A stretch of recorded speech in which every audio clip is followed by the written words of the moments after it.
नमस्कार। आपका अखबार के इस अंक में आपका स्वागत है। मैं हूं प्रदीप सिंह। पलटू राम एक बार फिर पलटने के लिए तैयार है। जी हां, 28 जनवरी यानी रविवार को नीतीश कुमार, जो बिहार के अभी मुख्यमंत्री हैं, 7वीं बार मुख्यमंत्री पद की शपथ लेने वाले हैं। इस बार वो प्रधानमंत्री नरेंद्र मोदी की शरण में होंगे। प्रधानमंत्री से अभयदान की उम्मीद में आएंगे। नीतीश कुमार के लिए मेरा मानना है कि ये उनका जो 7वां शपथ ग्रहण समारोह होगा, ये मेरे हिसाब से उनका आखिरी शपथ ग्रहण समारोह होगा। नीतीश कुमार ने इतनी बार पलटी मारी है, मुझे लगता है कि उनको भी गिनती याद नहीं होगी और वो गिनती से उनको कोई मतलब भी नहीं है। उनको मतलब ये है कि उनका मुख्यमंत्री का पद बना रहे, वो कुर्सी बनी रहे। इसके अलावा उन्हें किसी चीज़ की कोई परवाह नहीं है। उनकी लोकप्रियता लगभग सबसे निचले स्तर पर है। उनकी नैतिक छवि कहें तो वो खत्म हो चुकी है। सुशासन बाबू से कुशासन बाबू बन चुके हैं और उनकी क्रेडिबिलिटी, उनकी साख, उनकी विश्वसनीयता खत्म हो चुकी है। तो जनता के बीच में नीतीश कुमार वो नीतीश कुमार नहीं है जो 2005 में पहली बार मुख्यमंत्री बने थे तब थे। उस नीतीश कुमार और आज के नीतीश कुमार में ज़मीन आसमान से भी ज़्यादा का फ़र्क है। तो नीतीश कुमार एक बार फिर अपने बड़े भाई लालू प्रसाद यादव का साथ छोड़ने के लिए तैयार हैं और वो ये मत समझिए कि किसी नैतिकता के कारण, किसी सिद्धांत के कारण और या किसी राज्य के या देश के हित के कारण वो पाला बदल रहे हैं। वो पाला बदल रहे हैं शुद्ध अपने राजनीतिक फ़ायदे की दृष्टि से। उनको लग रहा है कि महागठबंधन में और जो इंडिया अलायंस बना है उसमें उनको जो कुछ मिलना था मिल चुका है, यानी अब कुछ और मिलने वाला नहीं है। इसके बाद उनके लिए स्थितियां अपमानजनक ही हैं। तो जो अपमान का घूंट उन्होंने आखिरी पिया, जिसके बाद उन्होंने फैसला किया कि अब फिर पलटना है, वो तारीख थी 13 जनवरी। 13 जनवरी को जूम के जरिए बैठक हुई इंडिया अलायंस की। उस बैठक में सीताराम येचुरी ने प्रस्ताव किया नीतीश कुमार को इंडिया अलायंस का संयोजक बनाने का। शरद पवार ने उसका समर्थन किया। शरद पवार के समर्थन के बाद ही राहुल गांधी ने माइक हाथ में लिया और कहा कि नीतीश कुमार के नाम पर ममता बनर्जी को एतराज़ है, क्योंकि वो नहीं हैं और जो है सहमति नहीं है, इसलिए जब तक ममता बनर्जी की सहमति नहीं होती इसकी घोषणा नहीं की जानी चाहिए। नीतीश कुमार को ये बुरा नहीं लगा कि ममता बनर्जी की सहमति नहीं है। उनको बुरा ये लगा कि सोनिया गांधी और मल्लिकार्जुन खड़गे दोनों में से किसी ने राहुल गांधी को ये रोक कर कहने की कोशिश नहीं की कि बाकी सब लोग सहमत हैं, केवल एक अगर ममता बनर्जी सहमत नहीं है तो मेजॉरिटी पर ममता बनर्जी की राय को तरजीह क्यों दी जानी चाहिए और इस पद की घोषणा नीतीश कुमार को कन्वीनर बनाने की घोषणा की जानी चाहिए। ऐसा कुछ नहीं किया। उनका मानना है कि ये उनका अपमान हुआ, लेकिन ये उनकी गलतफहमी है। उनका यही स्थान था इंडिया अलायंस में। वो अपने को खुद को बहुत ज़्यादा आंक कर चल रहे थे।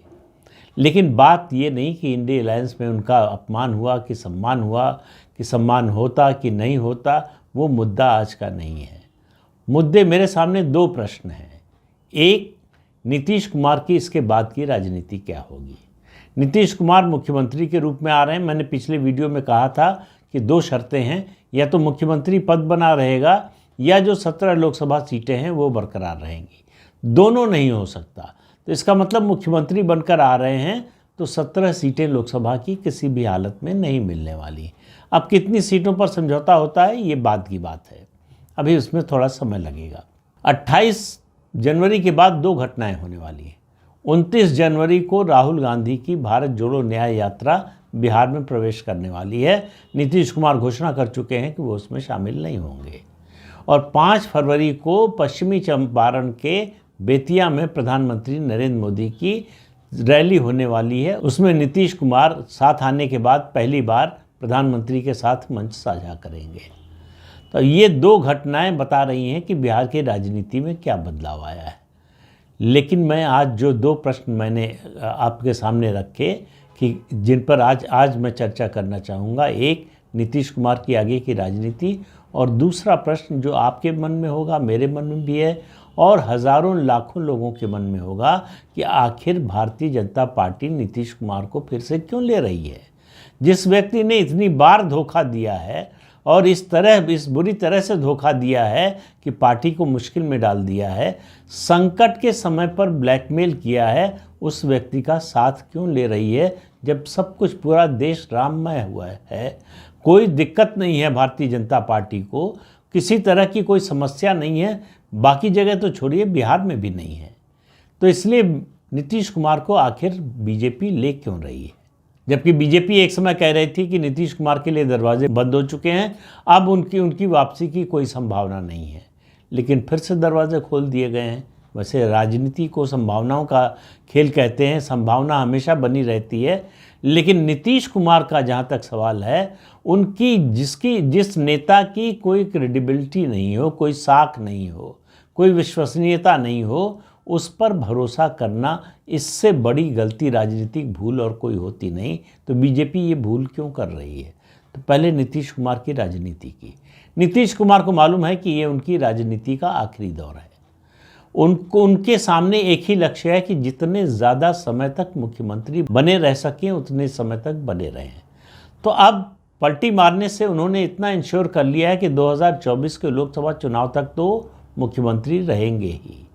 2025 के विधानसभा चुनाव तक रहेंगे या नहीं, ये लोकसभा चुनाव का नतीजा आने के बाद तय होगा। लेकिन ये सही बात है कि वो घटी दरों पर आ रहे हैं, उनको लोकसभा की उतनी सीटें नहीं मिलेंगी जितनी 2019 में मिली थी, और नीतीश कुमार के लिए ये कोई बड़ा मुद्दा है भी नहीं। उनके लिए सबसे बड़ा मुद्दा मुख्यमंत्री का पद है। दूसरा, उनको मालूम है कि उनकी लोकप्रियता प्रदेश में बहुत नीचे जा चुकी है, उनकी साख खत्म हो चुकी है। ऐसे में उनका कोई राजनीतिक भविष्य बचा नहीं है। अकेले जाकर वो कुछ कर नहीं सकते, अकेले जाकर जो बचा है वो भी सब खत्म हो जाएगा। तो किसी के साथ रहना है, जिसके साथ रह रहे थे वहाँ रहना मुश्किल हो गया था। और तो और कांग्रेस और दूसरे दलों को तो छोड़िए, ममता बनर्जी को छोड़िए, लालू प्रसाद यादव की बेटी जो राजनीति में नहीं है सीधे, वो भी नीतीश कुमार पर हमला कर रही थी। तो कुल मिलाकर उनको समझ में आ गया कि यहाँ अब और अपमानित होने के अलावा कुछ मिलने वाला नहीं। जिस उम्मीद में गए थे कि प्रधानमंत्री पद का उम्मीदवार बन जाएंगे, वो कब की ख़त्म हो चुकी है। अगर नीतीश कुमार पुराने नीतीश कुमार होते तो उनको जून में जो पहली बैठक हुई पटना में गठबंधन की, उसी में समझ जाना चाहिए था कि उनके लिए यहाँ कुछ है नहीं।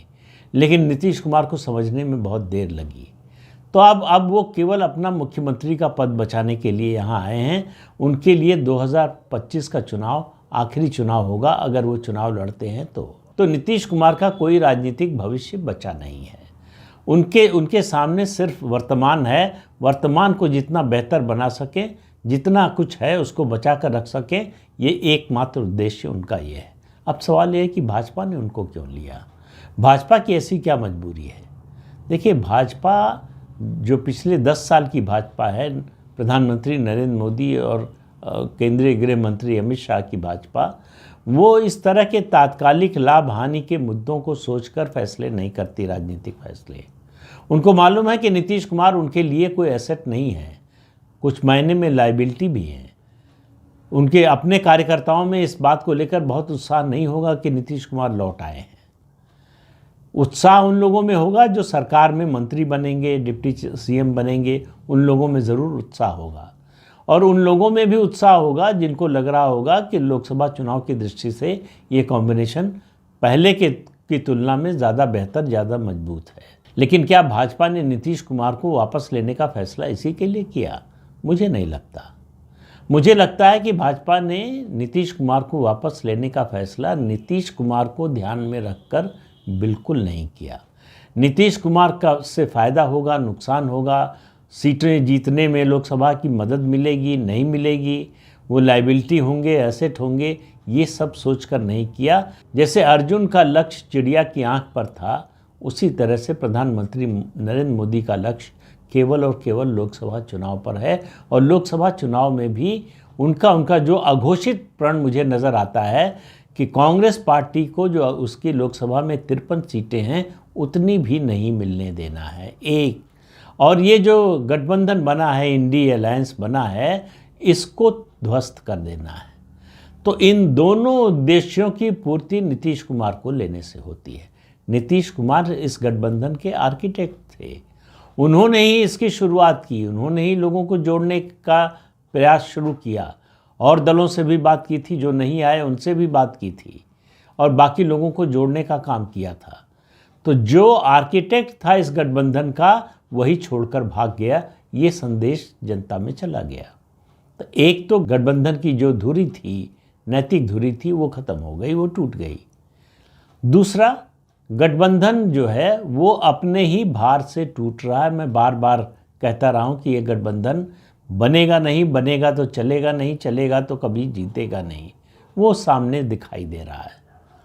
दूसरा उद्देश्य, भाजपा विरोधी ताकतों को जितना संभव हो सके उतना कमज़ोर करना। देखिए, आप पहली लड़ाई राजनीति में जो होती है वो परसेप्शन की होती है, असली लड़ाई तो उसके बाद होती है। अगर परसेप्शन की लड़ाई जीत जाते हैं तो असली लड़ाई जीतना आपके लिए आसान हो जाता है। तो परसेप्शन की लड़ाई भारतीय जनता पार्टी जीतने जा रही है। 28 को जब नीतीश कुमार बीजेपी के साथ आएंगे तो पहला संदेश ये जाएगा, विपक्षी दलों का भाजपा के विरोध में जो गठबंधन बना था वो ध्वस्त हो गया, वो टूट गया। वैसे खबर एक और आ रही है पश्चिम बंगाल से। पश्चिम बंगाल में सिलीगुड़ी में राहुल गांधी की भारत जोड़ो न्याय यात्रा प्रवेश करने वाली थी। ममता बनर्जी की सरकार ने उसको रोक दिया कि वहाँ सिलीगुड़ी में एक परीक्षा होने वाली है, इसलिए आप वहाँ नहीं जा सकते। तो ये जो अभी गठबंधन में बने हुए हैं उनका हाल है। तो इस गठबंधन को लेकर जो एक परसेप्शन जून 2023 में बनाया गया था कि बहुत ताकतवर गठबंधन बन रहा है और भारतीय जनता पार्टी को बड़ी कड़ी चुनौती देगा, वो अपने ही भार से भरभरा कर गिर रहा है। तो ये संदेश तो चला गया कि विपक्ष मोदी और भाजपा से लड़ने के लिए एक भी नहीं हो सकता, लड़ाई की बात तो बाद में है। तो इस गठबंधन का टूटना भारतीय जनता पार्टी के लिए आधी लड़ाई जीतने जैसा है। तो ये अभी लड़ाई तो शुरू ही नहीं हुई है, लेकिन उससे पहले ही भारतीय जनता पार्टी परसेप्शन की लड़ाई जीत गई है कि विपक्ष बहुत कमज़ोर है और भारतीय जनता पार्टी बहुत ताकतवर है। तो नीतीश कुमार को लेने का, कि जिसको आप मेडल की तरह गले में लटकाए घूम रहे थे कि नीतीश कुमार को हम लेकर आए हैं बीजेपी के साथ से और नीतीश कुमार इस गठबंधन के आर्किटेक्ट हैं, वही नीतीश कुमार भागकर फिर बीजेपी के साथ आ गए। एक संदेश तो ये गया।